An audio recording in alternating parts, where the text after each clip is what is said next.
এই গরুটা কুরবানি হবে ম্যাডামের নামে। যে গরুটার স্মৃতি আমার ম্যাডামের সাথে জড়িত, সেই গরুটা আমি নিচ্ছি। এটাই তো আমার সবচেয়ে বড় লাভ। ম্যাডামের সম্মানে আমি গরুটা নিয়ে নিচ্ছি। উনি বলতেছে গরুটা বিক্রি করে ওনার বাচ্চার চিকিৎসার জন্য একটা কন্ট্রিবিউশন করবে। তো ওনার বাচ্চাটা হলো মেয়ে, ছোটো বাচ্চা, আমি জানি না বয়স কত। তো সেই জায়গা থেকে আমি, ম্যাডাম কিন্তু বলছিল যে গরুটা বিক্রি করে উনি যেন ওনার পরিবারের জন্য খরচ করে। তো সেই কথাটা মাথায় রেখে এখন আমার একটু আবেগের ব্যাপারটা হচ্ছে, ম্যাডাম আমাদের আবেগের জায়গা, আমি গরুটা কিনতেছি এই টাকা দিয়ে, ওনার ভবিষ্যতে উনি আরও ফার্ম টার্ম করলে গরু করলে করুক। আর ম্যাডাম যেহেতু ওনার বাচ্চাদের যে ভবিষ্যৎ নিয়ে চিন্তা করছে, সেই জায়গা থেকে ওনার বাচ্চার পুরো হার্টে যত ছিদ্র, পুরো চিকিৎসার দায়িত্ব আমি আলাদাভাবে নিচ্ছি। এটা গরুর সাথে না, এটা আমি আলাদাভাবে করবো।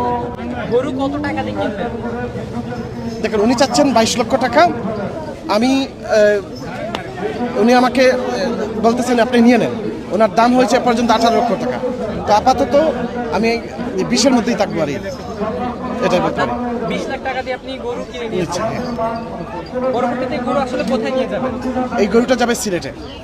এবং এই গরু যেহেতু আমি একজন সিলেটপন্থী মানুষ, আমি এটা আমার সিলেটের মানুষ এই গরুর এবং ম্যাডামের আবেগের যে গরু, এবং সেই মাংসটা আমার এলাকার মানুষ খাবে, গরিব মানুষ খাবে, যার কারণে এই গরুটার ঠিকানাই হচ্ছে সিলেট। এখন যে গরুটার স্মৃতি আমার ম্যাডামের সাথে জড়িত, সেই গরুটা আমি নিচ্ছি।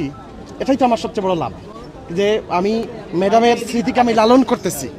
ম্যাডামের স্মৃতিকে আমি লালন করি আমার মনের মধ্যে, সেই জায়গা থেকে এটাই তো আমার সবচেয়ে বড় লাভ। দেখেন, এই গরুটা আপাতত দৃষ্টিতে আমি যেটা চিন্তা করতেছি উপস্থিতভাবে, এই গরুটা হচ্ছে যেহেতু মৃত্যুর নামে গরু দেওয়া যায়, এই গরুটা কুরবানি হবে ম্যাডামের নামে।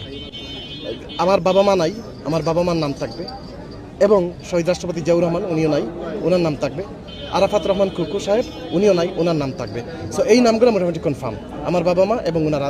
আপনি কুরবানিটা দিতে যাচ্ছেন একদম ডাইরেক্টলি ম্যাডামের জন্য, ম্যাডামের নামে দিয়ে। এখানে জিয়া পরিবার কথাটা আসে না, এখানে আসে ম্যাডাম। যে ম্যাডামের জন্য যেহেতু এখানে জিয়া পরিবার আসলে একটা পলিটিক্যাল কথা হয়ে যায়। এখানে যেহেতু ম্যাডাম কিন্তু জিয়া পরিবারের সম্পত্তি না, ম্যাডাম হচ্ছে পুরো জাতির সম্পত্তি, পুরো বাংলাদেশের সম্পত্তি। হ্যাঁ, উনি হচ্ছেন একজন গণতন্ত্রের মা। সো ওনার স্যাক্রিফাইস, ওনার সাফাত, উনি যা করেছেন আমাদের এই দেশের জন্য, এগুলো তো আমরা জীবনে ঋণ পরিশোধ করতে পারবো না। ঠিক আছে।